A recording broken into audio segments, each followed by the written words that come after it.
What's up, Internet? My name is Michael Cook, this is Blue Giant Media, and we're here to connect through gaming. Today, we're going to take a look at Sushi Go Party by Phil Walker Harding, published by GameRight. We're going to go ahead and take a look at the overall rules and quick overview of the game before coming back, and I'll let you know what I do like, what I don't like, and who may or may not like Sushi Go Party.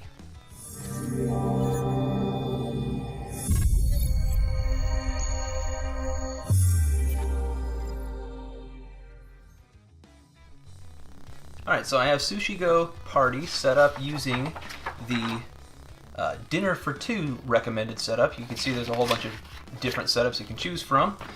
And you can also, there's some promos and stuff, so you can mix and match. There's all these different ones in here. So what you're going to do is, once you got it all set up, you're going to be taking cards, you'll look at them, you will choose which one you want to play. You'll go ahead and put it face down, pass the rest to your opponent. Your opponent at the same time is going to choose one face down, pass it to their left. So if there's more players, obviously it's just going to go around the circle. Then everybody will reveal what they played. And some things are going to interact, like the miso soup says that you have to discard if any other opponents also played miso soup this turn. But in this case, everything's all good. Both players are going to be getting 3 points for these cards at the end of the round. Then you will do that again, back and forth, back and forth, back and forth, until all the cards have been dealt out. Everything scores a little bit differently, though. So the nigiri are in every game. They're very simple. They're just worth either 1, 2, or 3 points based off of what kind of nigiri they are. The uramaki, there's always, you can see from the board here, that there's always 1 roll, 2 specials, 3 appetizers, and 1 dessert. So the roll for this game is the uramaki. And uramaki, so I find some here, look like this, and they're going to have a different number of symbols across the top of the card.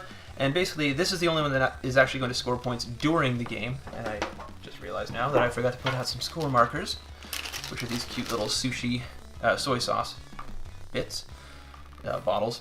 So this is the only one that's actually going to score points during the game, because the first person to get 10 symbols showing is going to score immediately 8 points and discard those cards. Then the next person, which could be the same person again, to get to 10 rolls is going to score 5 points. And the next person, which again could be the same person a third time, is going to score 2 points when they get to 10 rolls showing.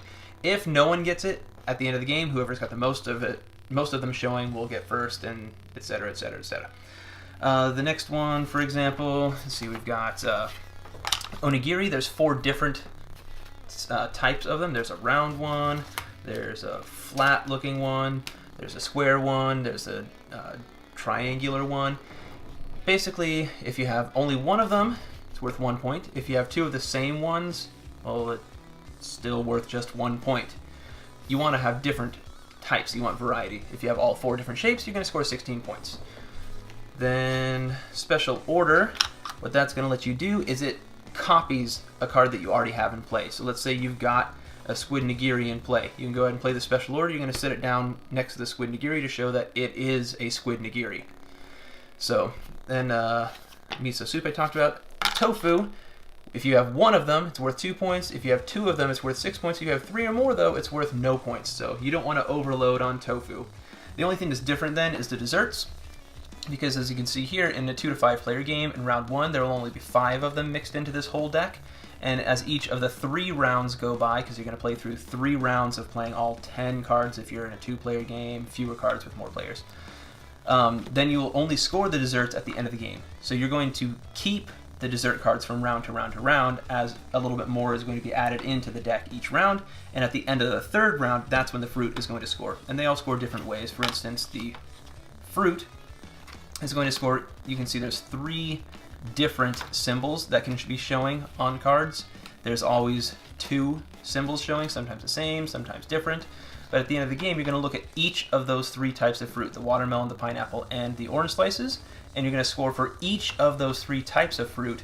If you have none of them, minus 2 points. If you only have 1 showing, like here I only have 1 orange showing, then that just means orange is worth nothing. I have, in this case, 2 pineapples, so 2 is worth 1 point, and I have 3 watermelon. Well, 3 is worth 3 points. So altogether here, I've got 3 plus 1 plus 0. I have 4 points for my fruit.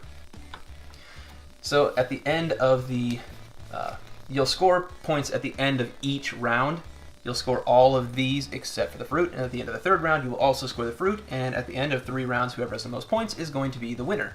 And as you play, as I mentioned at the beginning, you can have a whole bunch of different possible combinations. These are just some of the ones that are recommended because they have some that work well together or have interesting interactions with other different types of appetizers, etc.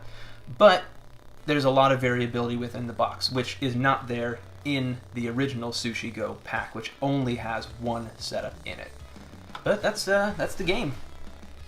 So now that you have a pretty good idea of how to play Sushi Go Party, I want to let you know what I do like about the game.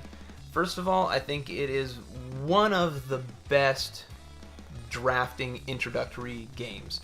It's quick, it's easy to follow, it's got cute art that just kind of appeals to just about anybody who wants to play the game, whether they're young, whether they're old, whether they're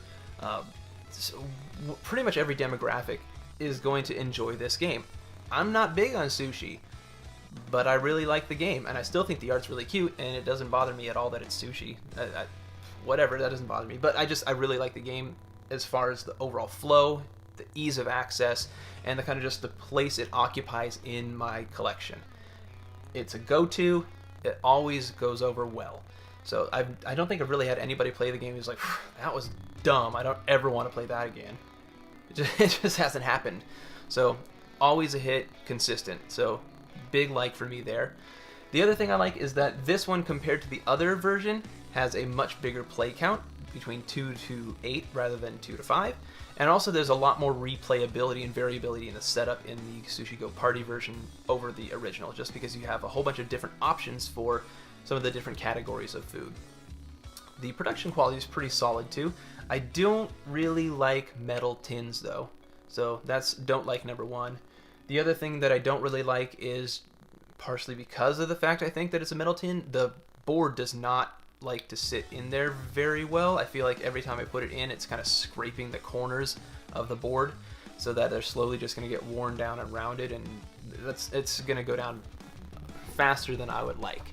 So it hasn't really been an issue yet, but I still mentally know every time I put the game in, or put the board in and out of the box, that it's taking more wear than it should.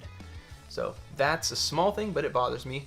Another thing is the color matching on a lot of the cards. It's not quite up to par. So especially with when you get any of the promos, the print runs they don't match. So you can tell if you're paying a lot of attention. Sometimes all you will really be able to tell is these two are different, or these ones are the same. And if you know what's kind of in there, you might be able to use that as a hint to know what's coming. The other thing is sometimes, like I think it's my T cards, if I look at them side by side, they're a different shade of green. Like 3 of them are one color, and then the rest are all a slightly different shade of green. So overall, that unevenness in the print quality is lame. I mean, it's not like a deal breaker, but it's like, oh, come on. When it's such a solid game and the quality of the cards is decent, but you just couldn't print things the same color? It's, I don't know, lame, amateurish. It just bothers me. So who's gonna like this game? People who like light, quick card games. You know, if you like to sit around the table and have cards and play cards, it's great. It's light. You can talk while you're playing it. You don't have to sit there and strategize. And whenever someone's talking, like, oh, why aren't they taking their turn? It's always everybody's turn. Usually people aren't really talkative in this because they are typically going, oh, this looks like, what do I want? But it's the type of game where you can be like, oh yeah, you guys are screwed now. Like, you can just make jokes with each other. Once 2 people turn over the miso soup, like, that's the one I was talking about. Miso soup's the one that the colors don't match. But it's, 2 people turn over miso soup, then it's like, oh, so there's still interaction, even though it's like very much people would complain about it being a solitary game. There's still interaction there, depending on the setup. So it just goes over well.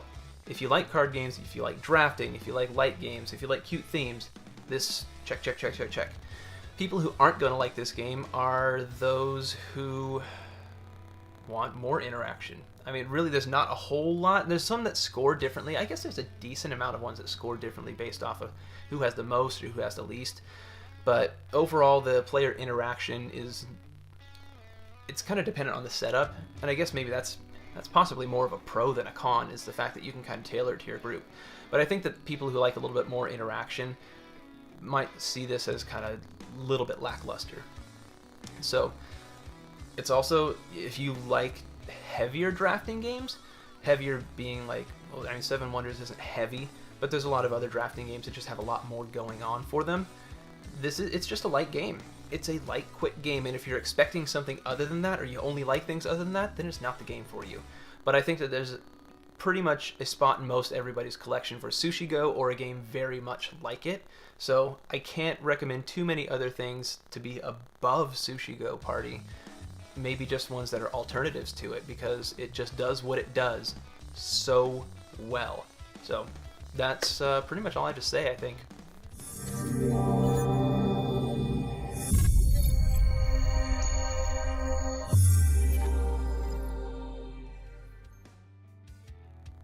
Alright, well, let's go ahead and take the spotlight off of Sushi Go Party by Phil Walker Harding and published by GameRight.